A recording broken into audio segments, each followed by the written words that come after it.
A gente vai seguir acompanhando a tragédia ocorrida ontem no Vale Bentes 2, na parte alta aqui de Maceió, onde 3 pessoas acabaram morrendo e 8 acabaram feridas. 2 pessoas, uma mulher e uma criança, continuam internadas no Hospital Geral do Estado.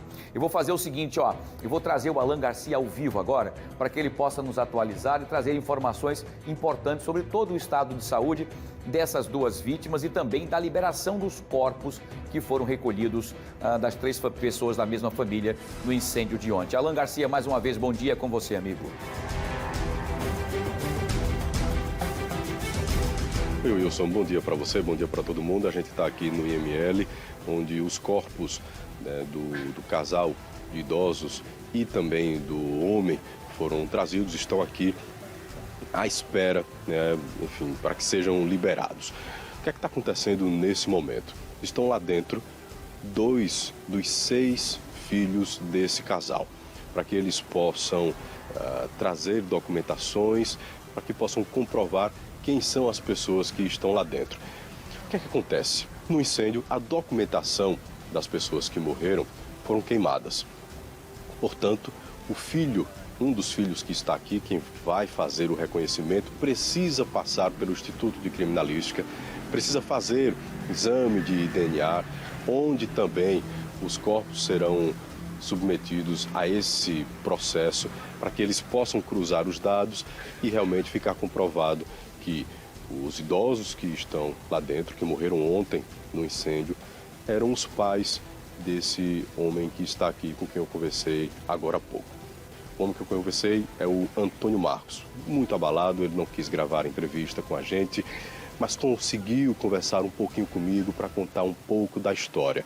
Os pais, o Josenildo da Silva, 70 anos, a mãe Maria das Dores, de 68 anos.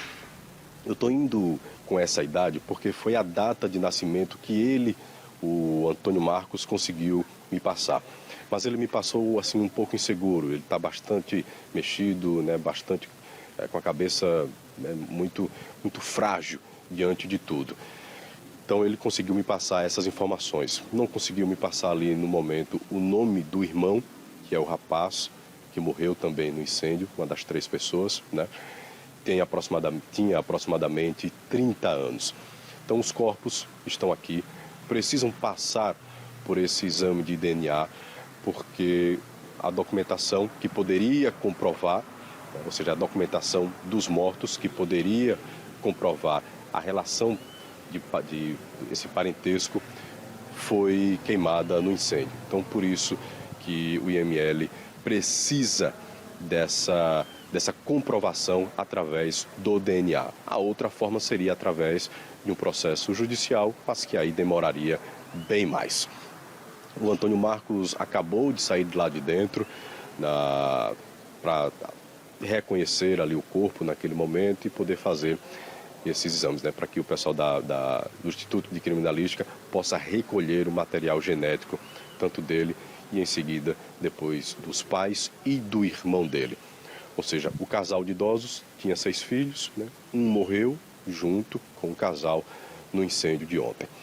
Conversando com o Antônio Marcos sobre a sobrinha dele, que é essa menina que está internada no HGE, estava no apartamento, ele me disse que a sobrinha está bastante mal, inalou bastante fumaça causada pelo incêndio. Então, estão aí na torcida pela sobrevivência dessa garota de 7 anos, mas claro, está apreensivo, porque a situação, o estado de saúde dela é crítico, segundo o tio, que é o Antônio Marcos, com quem eu conversei aqui no ML, e ele permanece aqui na companhia de um outro irmão.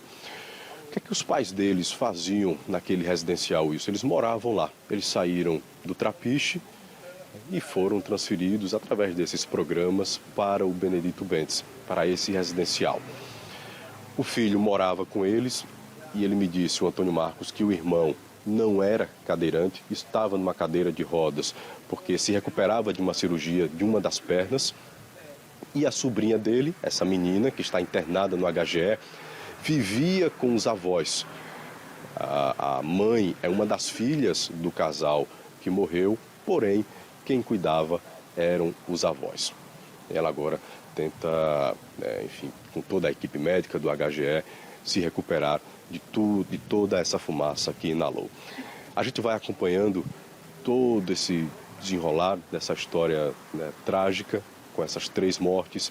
Vamos torcendo para a recuperação dessa menina, que é sobrinha do Antônio Marcos, que está aqui junto de um outro irmão, e vão aguardar um longo tempo para que os corpos dos pais e do irmão deles, de um dos irmãos, sejam liberados. A gente vai acompanhando essa história de perto, vamos tentar contar para vocês quem eram essas pessoas, como elas viviam e o que foi que aconteceu. E só um detalhe, só um minutinho, por favor.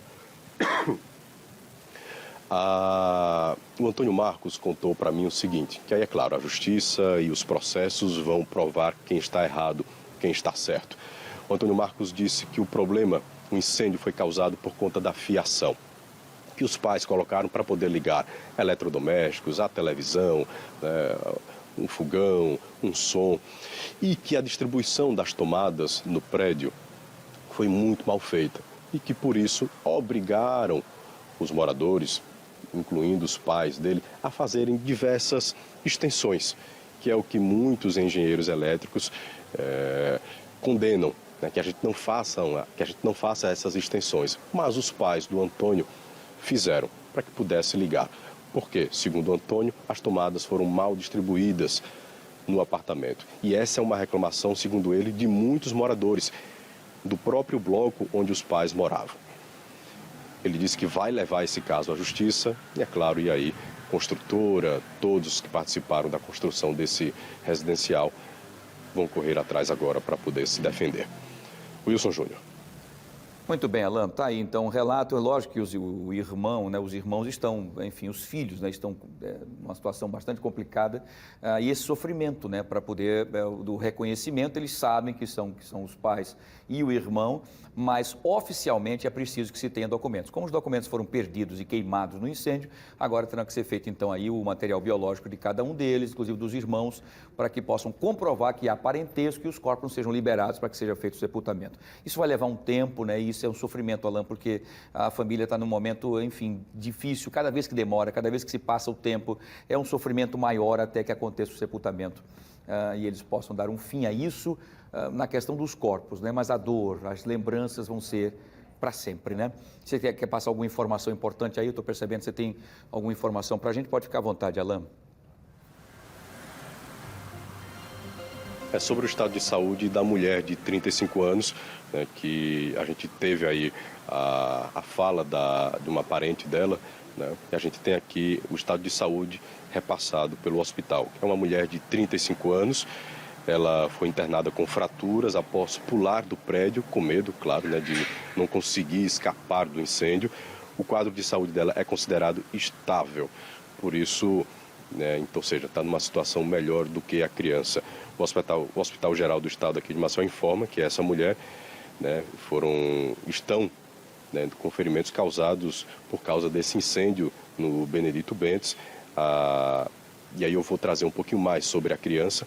A criança segue internada na área azul, né, com fraturas em ambas as pernas e no braço esquerdo. Aliás, eu peço perdão, essa parte aí das fraturas é da mulher de 35 anos, pelo fato dela ter pulado do prédio, tá? Então vamos lá. Ela tem fraturas, né, em ambas as pernas e no braço esquerdo e o quadro de saúde é estável. Já a criança sofreu queimaduras no tórax, nos braços e no rosto, está internada na unidade de terapia intensiva, portanto na UTI, e o seu quadro de saúde é grave. Portanto, confirmando o que me disse aqui o tio da criança, o Antônio Marcos, de que a sobrinha está bastante grave, internada no HGE. E a gente está aqui na torcida para que ela saia dessa da melhor forma possível. Wilson Júnior.